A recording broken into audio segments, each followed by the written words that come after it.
La desaparición en el bosque. Siempre he sido un amante de la naturaleza, así que cuando me ofrecieron un trabajo como guardabosques en un parque nacional remoto, lo acepté sin pensarlo 2 veces. El parque, conocido como el Bosque del Silencio, tenía una reputación inquietante.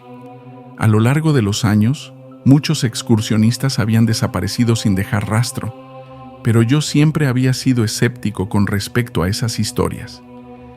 Pensé que se trataba solo de leyendas urbanas para asustar a los turistas. El primer mes fue tranquilo. Patrullaba los senderos, ayudaba a los visitantes y disfrutaba de la serenidad del bosque. Todo parecía en orden. Sin embargo, una noche, todo cambió. Recibimos una llamada en la estación sobre un grupo de excursionistas que no había regresado a su campamento base. Se suponía que eran 3, un hombre, una mujer y su hija adolescente. Habían partido temprano esa mañana para una caminata de un día y debían haber regresado al atardecer, pero no había señales de ellos. Mi supervisor, Carlos, decidió que debíamos organizarnos para una búsqueda nocturna. Me asignaron la tarea junto con otro guardabosques, Tomás, un hombre robusto y experimentado que conocía el bosque como la palma de su mano. Nos adentramos en el bosque con linternas en mano, el viento soplaba con fuerza, haciendo crujir las ramas de los árboles y creando sombras danzantes que aumentaban mi inquietud. A medida que avanzábamos, gritábamos los nombres de los desaparecidos, pero solo el eco nos respondía. Después de varias horas de búsqueda, finalmente encontramos su campamento. Las tiendas de campaña estaban destrozadas y había señales de lucha. Todo parecía estar patas arriba, como si algo o alguien los hubiera atacado. Lo más extraño fue encontrar una cámara de video, aún grabando. Tomás y yo la recogimos con cuidado y decidimos revisar su contenido allí mismo. Al reproducir el video, vimos a los excursionistas hablando alegremente, disfrutando de la naturaleza. De repente sus rostros se tornaron de terror. La cámara se cayó al suelo, pero continuó grabando. Se escucharon gritos y un ruido sordo, como si algo grande se moviera rápidamente entre los árboles. La grabación se cortó antes de que pudiéramos ver qué era exactamente lo que los había atacado. De repente Tomás gritó. Me giré rápidamente para verlo, pero ya no estaba. La linterna que sostenía estaba tirada en el suelo, parpadeando. Mi corazón comenzó a latir con fuerza. Sentí una presencia detrás de mí, pero cuando me giré, no había nada. Una sensación de pánico se apoderó de mí. Corrí hacia el campamento base, tropezando y cayendo varias veces en el proceso. Cuando finalmente llegué, alerté a las autoridades sobre lo sucedido. Al día siguiente, una búsqueda masiva fue organizada. Decenas de guardabosques, policías y voluntarios se unieron para rastrear cada rincón del bosque. Encontraron la cámara y el campamento destrozado, pero no había rastro de Tomás ni de los excursionistas. Lo que más desconcertaba a todos era la falta de pistas. No había señales de lucha más allá del campamento, ni huellas, ni restos de ropa. Nada. Con el tiempo, la desaparición de Tomás y los excursionistas se convirtió en un misterio más del Bosque del Silencio. Las autoridades cerraron varias áreas del parque y se emitieron advertencias estrictas para los visitantes. Sin embargo, yo no podía dejar de pensar en lo que había ocurrido esa noche. Decidí investigar más a fondo, revisando registros antiguos y hablando con los lugareños. Descubrí que el bosque tenía una historia oscura.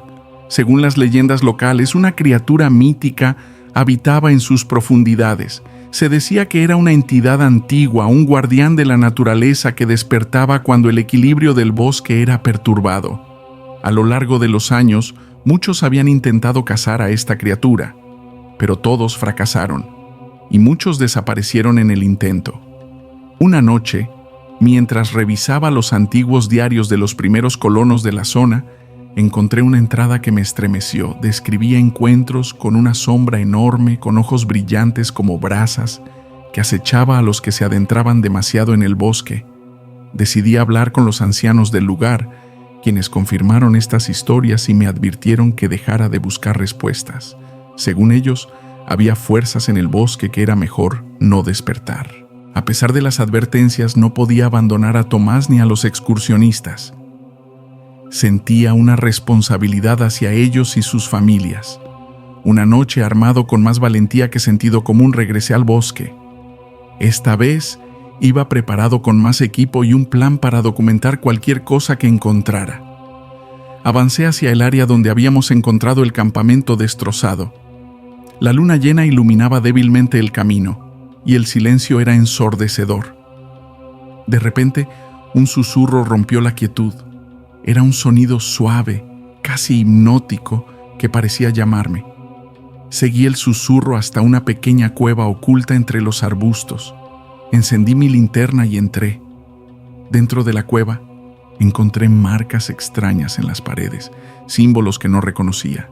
De repente sentí un frío helado y una sombra enorme se cernió sobre mí. Intenté moverme, pero mis pies parecían clavados al suelo. La sombra se acercó y pude ver 2 ojos brillantes observándome. Entonces una voz profunda resonó en mi mente. «Te has atrevido a perturbar el equilibrio del bosque», decía. «Aquellos que entran en mi dominio sin respeto deben pagar el precio». Sentí una presión en mi pecho y todo se volvió negro. Cuando desperté, estaba en el borde del bosque, cubierto de barro y hojas. Habían pasado varios días desde mi desaparición, según me dijeron las autoridades.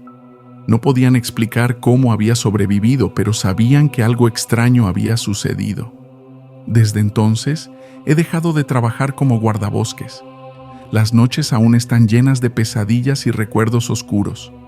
Nunca supe qué fue de Tomás y los excursionistas, pero estoy seguro de que el bosque del silencio guarda secretos que es mejor no desenterrar.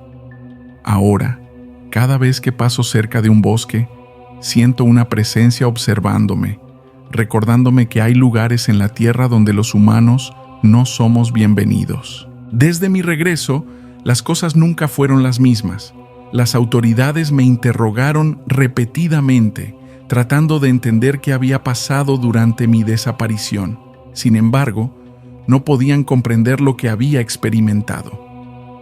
Para ellos, mi relato parecía el producto de una mente afectada por el estrés y el miedo. A pesar de sus dudas, no me despidieron, pero me reasignaron a un puesto administrativo lejos del bosque. No obstante, mi mente no podía alejarse del bosque del silencio. Las noches eran las peores. Soñaba con la cueva, los símbolos y los ojos brillantes que me observaban. Me despertaba empapado en sudor, con el sonido de esa voz profunda resonando en mis oídos. Decidí que necesitaba respuestas, no solo por mí, sino por los desaparecidos y sus familias. Empecé a investigar más a fondo. Pasé horas en bibliotecas, revisando libros de folclore y leyendas locales. Había una constante en todas las historias, una entidad antigua y protectora del bosque, conocida por diferentes nombres, pero siempre descrita de manera similar. Algunos la llamaban el guardián de las sombras, otros el espíritu del bosque. Pero había algo más que me llamó la atención. Los símbolos que vi en la cueva aparecían en varias ilustraciones antiguas. Eran parte de un ritual de protección, utilizado por los antiguos habitantes de la región para apaciguar a la entidad. Decidí contactar a un antropólogo especializado en culturas indígenas, el Dr. Hernán Mendoza. Le envié fotos de los símbolos y le conté mi historia. Para mi sorpresa, no me trató como a un loco. En cambio, mostró un gran interés y me invitó a su oficina para discutir más a fondo. Estos símbolos, me dijo el Dr. Mendoza mientras revisaba las fotos, son muy antiguos. Pertenecen a una cultura que vivió en esta región hace cientos de años. Utilizaban estos rituales para mantener el equilibrio entre el mundo humano y el espiritual. El hecho de que los hayas encontrado en una cueva sugiere que ese lugar era sagrado para ellos. ¿Qué puedo hacer para apaciguar a la entidad?, le pregunté, desesperado por una solución. Necesitamos recrear el ritual de protección, respondió el Dr. Mendoza. Pero para hacerlo, necesitamos ciertos elementos que solo se encuentran en el bosque. A pesar de mi miedo, decidí regresar al bosque del silencio una última vez. No podía hacerlo solo, así que el doctor Mendoza se ofreció a acompañarme. Armados con el conocimiento de los antiguos rituales y el equipo necesario, nos adentramos en el bosque al amanecer. El bosque estaba más silencioso de lo habitual, como si supiera lo que íbamos a hacer. Seguimos el mismo camino que había tomado la noche de la desaparición de Tomás y los excursionistas. A medida que nos acercábamos a la cueva, sentí una creciente sensación de inquietud. El doctor Mendoza me tranquilizó, recordándome que el ritual debía ser realizado con calma y respeto. Al llegar a la cueva, comenzamos a preparar el ritual.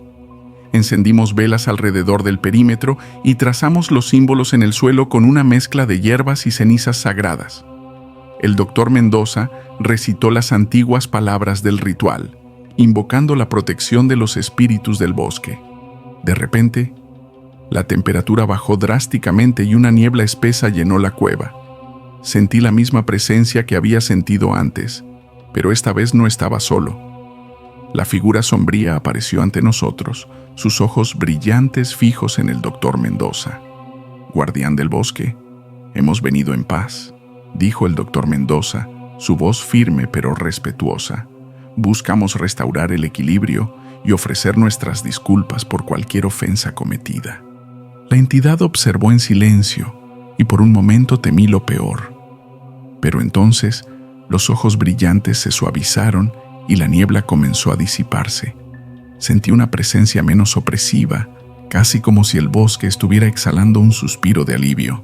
Cuando la niebla se despejó completamente, noté algo en el suelo, pequeños fragmentos de tela y una linterna que reconocí como la de Tomás. No había cuerpos, pero estos objetos parecían ser una señal de que la entidad había aceptado nuestras disculpas y liberado lo poco que quedaba de las víctimas. Salimos de la cueva, sintiéndonos extrañamente aliviados. El doctor Mendoza me aseguró que el ritual había sido exitoso y que la entidad probablemente no molestaría a nadie más, siempre y cuando el bosque fuera respetado. Regresé al campamento base con una nueva perspectiva. Decidí compartir mi experiencia con los superiores y solicitar que se instalen más señales de advertencia y se eduque a los visitantes sobre la importancia de respetar el bosque. Sorprendentemente aceptaron mis recomendaciones y, desde entonces, no ha habido más desapariciones en el bosque del silencio. La casa de los susurros. Era una casa antigua, de esas que uno ve en las películas de terror. Me mudé allí después de un año difícil, buscando paz y tranquilidad. Había pasado por un divorcio y la pérdida de mi trabajo, así que necesitaba un nuevo comienzo. La casa estaba ubicada en un pequeño pueblo al borde del bosque, aislada pero acogedora. Al principio, todo parecía normal. Me dediqué a limpiar y organizar mis pertenencias, disfrutando del silencio y la soledad. Sin embargo, después de unas semanas, empecé a notar cosas extrañas. Primero fueron los ruidos por la noche. Pensé que eran las cañerías o los viejos cimientos de la casa asentándose, pero luego los ruidos se convirtieron en susurros. Era como si alguien estuviera hablando en voz baja, justo fuera de mi habitación. Al principio los ignoré, atribuyéndolos a mi imaginación y al estrés acumulado. Una madrugada, me desperté de repente, sintiendo una presencia en la habitación. Los susurros eran más fuertes y parecían provenir de todas partes. Encendí la luz, pero no había nadie. Sin embargo, el aire se sentía pesado y frío. Decidí levantarme y explorar la casa, buscando una explicación lógica. Bajé al sótano, un lugar que siempre me había dado escalofríos desde el primer día. Al abrir la puerta, un frío helado me envolvió. Bajé lentamente las escaleras. La oscuridad era casi palpable. Al encender la luz, vi algo que me heló la sangre. Fotos de personas desaparecidas pegadas en las paredes, algunas muy antiguas, otras recientes. Al centro, una foto mía. Un escalofrío recorrió mi espalda. Intenté salir corriendo, pero la puerta del sótano se cerró de golpe. Los susurros se convirtieron en gritos. Sentí manos invisibles que me empujaban y me tiraban al suelo. Desesperado, golpeé la puerta hasta que se abrió. Escapé de la casa y llamé a la policía. Cuando llegaron no encontraron nada. No había fotos ni susurros. Desde entonces no he vuelto a ser el mismo. Intenté seguir con mi vida, pero las experiencias en la casa me habían dejado marcado. Cada vez que cerraba los ojos, veía las fotos en las paredes y escuchaba esos susurros escalofriantes. Comencé a investigar la historia de la casa, buscando respuestas. Descubrí que había sido construida en el siglo XIX por un hombre llamado Samuel Barrett, un médico que se mudó al pueblo tras una serie de eventos trágicos en su vida. Samuel había perdido a su esposa y a su hija en un accidente y, según los registros, había empezado a comportarse de manera extraña después de su muerte. Los lugareños contaban historias sobre sus prácticas médicas poco ortodoxas y su obsesión con el más allá. Muchos creían que la casa estaba maldita y que las almas de aquellos que Samuel había tratado estaban atrapadas allí. Decidido a obtener más información, contacté a un historiador local, la señora Amelia Sánchez, que había vivido en el pueblo toda su vida. Amelia me recibió en su hogar y me contó más sobre Samuel Barrett. Según ella, Samuel había realizado experimentos en el sótano de la casa, tratando de comunicarse con los muertos. Se decía que había logrado abrir un portal al más allá, pero que esto había desencadenado una serie de eventos sobrenaturales que culminaron con su misteriosa desaparición. «La casa siempre ha tenido una reputación oscura», dijo Amelia sirviendo té. «Muchos han intentado vivir allí, pero nadie se ha quedado por mucho tiempo. Todos hablan de los susurros y las apariciones. Es como si las almas atrapadas no pudieran encontrar paz». Decidí que la única manera de poner fin a esto era enfrentar el mal directamente. Amelia me sugirió contactar a un experto en fenómenos paranormales, el Dr. Gabriel Martínez. Al principio dudé, pero las experiencias que había tenido eran demasiado reales para ignorarlas. El Dr. Martínez aceptó ayudarme y vino a la casa con su equipo. Instaló cámaras y grabadoras en todas las habitaciones, especialmente en el sótano. Mientras realizaba su investigación, comenzó a notar la actividad paranormal casi de inmediato. Las grabadoras captaron voces susurrando y las cámaras registraron sombras moviéndose por la casa. Una noche, mientras revisábamos las grabaciones, escuchamos claramente una voz que decía: «Ayúdanos». El doctor Martínez explicó que las almas atrapadas estaban pidiendo liberación. Decidimos realizar una sesión de espiritismo para intentar comunicarnos directamente con las entidades. Nos sentamos en círculo en la sala de estar, con velas encendidas y la luz tenue. El doctor Martínez comenzó a invocar a los espíritus, pidiendo que se manifestaran. De repente, la temperatura de la habitación cayó bruscamente y las velas parpadearon. Sentí una presencia detrás de mí, y los susurros se convirtieron en voces claras, aunque distorsionadas. «Samuels, déjanos ir», decían las voces. «Libéranos de este tormento». El doctor Martínez continuó, pidiendo a Samuel Barrett que liberara a las almas atrapadas.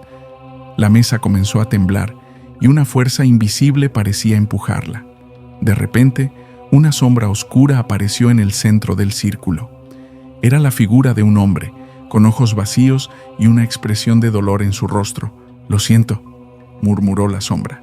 «Nunca quise causar tanto sufrimiento». Con esas palabras, la sombra se desvaneció y las voces se calmaron. La temperatura volvió a la normalidad y la casa pareció respirar un suspiro de alivio. El doctor Martínez me explicó que habíamos ayudado a liberar a las almas atrapadas, incluidas las de Samuel Barrett y sus víctimas. Desde esa noche, los susurros cesaron y la casa volvió a ser un lugar tranquilo. Aunque las cicatrices de mis experiencias aún persisten, encontré algo de paz sabiendo que había ayudado a poner fin a la maldición de la casa. Decidí venderla y mudarme a otro lugar, lejos de los recuerdos oscuros. Ahora vivo en un pequeño apartamento en la ciudad. A veces, por las noches, aún me despierto sobresaltado, esperando escuchar los susurros. Pero la casa de los susurros ya no tiene poder sobre mí. He aprendido a vivir con mis miedos y a enfrentar lo desconocido con coraje. La experiencia me ha cambiado para siempre, y aunque las sombras del pasado siempre estarán conmigo, sé que he hecho lo correcto. Mi vida ha seguido adelante, pero nunca olvidaré la casa de los susurros y las almas que una vez estuvieron atrapadas en su interior. El pueblo fantasma. Había escuchado historias sobre el pueblo fantasma desde que era niño. Mis abuelos solían contarme sobre un lugar llamado San Martín, un pequeño asentamiento minero que floreció a finales del siglo XIX, pero que fue abandonado misteriosamente en una sola noche. Los lugareños decían que estaba maldito, que quienes se atrevían a entrar nunca regresaban. Por supuesto, estas historias me fascinaban y cuando crecí, decidí que quería investigar y documentar el lugar. Soy periodista, y mi pasión siempre ha sido descubrir la verdad detrás de los mitos. Así que, cuando tuve la oportunidad de realizar un reportaje sobre San Martín, no lo dudé. Convencí a mi editor para que me dejara hacer el viaje y me dirigí hacia las montañas donde se encontraba el pueblo. El camino era arduo, un sendero sinuoso y casi olvidado que atravesaba el bosque denso. Después de horas de viaje, finalmente llegué a la entrada del pueblo. La atmósfera era inquietante. Las casas de madera se erguían desmoronándose, con ventanas rotas y techos caídos. La naturaleza había reclamado gran parte del terreno. Las enredaderas y los árboles crecían a través de las estructuras, como si intentaran borrar la presencia humana. Monté mi equipo y empecé a explorar, tomando fotografías y anotando todo lo que veía. La sensación de soledad era abrumadora. No había ni un solo sonido, ni pájaros cantando ni el susurro del viento entre los árboles. El silencio era absoluto, y cuanto más avanzaba, más pesada se volvía la atmósfera. Al caer la noche, encontré una antigua posada y decidí establecer allí mi campamento. Encendí una pequeña fogata y me dispuse a revisar mis notas. Fue entonces cuando escuché el primer sonido en horas, un murmullo bajo, apenas audible, que parecía provenir de las sombras. Apagué la fogata rápidamente tratando de escuchar mejor. Los murmullos se hicieron más claros y pude distinguir voces, aunque no lograba entender lo que decían. Decidí investigar. Caminé por las calles desiertas, guiado por las voces. Llegué a la plaza central, donde encontré una fuente seca y una iglesia en ruinas. Las voces parecían venir del interior de la iglesia. Con cautela empujé la puerta y entré. El interior estaba en peor estado que el exterior. El techo había colapsado en varios lugares, dejando entrar la luz de la luna que iluminaba el polvo suspendido en el aire. Las voces eran más claras ahora, pero aún no podía entenderlas. Me acerqué al altar y fue entonces cuando lo vi. Un grupo de figuras etéreas, casi transparentes, estaba reunido alrededor del altar. Parecían estar en una especie de reunión, susurrando entre sí. Al acercarme más, una de las figuras levantó la vista y me vio. Sus ojos vacíos me miraron fijamente y un escalofrío recorrió mi cuerpo. «¿Quién eres?», preguntó la figura, su voz resonando en mi mente más que en mis oídos. «Soy un periodista», respondí, tratando de mantener la calma. «Estoy aquí para investigar el pueblo». «No deberías estar aquí», dijo otra figura. «Este es un lugar maldito. Debes irte antes de que sea demasiado tarde». «¿Qué pasó aquí?», pregunté, mi curiosidad superando mi miedo. Las figuras intercambiaron miradas y finalmente una de ellas comenzó a contar su historia. Eran los antiguos habitantes de San Martín.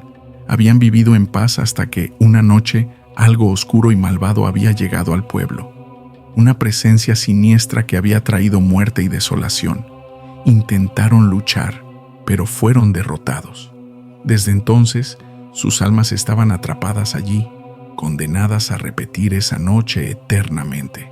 «No podemos descansar», dijo la primera figura. «Nuestra única esperanza es que alguien descubra la verdad y rompa la maldición». Sentí una mezcla de compasión y terror. Sabía que debía hacer algo, pero no tenía idea de por dónde empezar. Las figuras comenzaron a desvanecerse, dejándome solo en la iglesia en ruinas. Decidí que necesitaba más información, así que busqué en los edificios abandonados, tratando de encontrar algún registro o diario que explicara lo sucedido. Después de horas de búsqueda, encontré un viejo diario en la oficina del alcalde. Las páginas estaban amarillentas y quebradizas, pero aún legibles. El diario relataba los últimos días del pueblo, hablando de la llegada de un extraño forastero que había traído consigo una energía oscura. El alcalde y los aldeanos habían intentado enfrentarse a él, pero fueron superados por fuerzas que no podían comprender. El último párrafo del diario mencionaba un antiguo ritual de protección que el pueblo había usado en el pasado para mantener a raya las fuerzas malignas. Decidí que debía intentar realizar ese ritual, con la esperanza de liberar a las almas atrapadas y romper la maldición. Reuní los elementos necesarios según las instrucciones del diario: velas, hierbas y una serie de símbolos que debían ser dibujados en el suelo.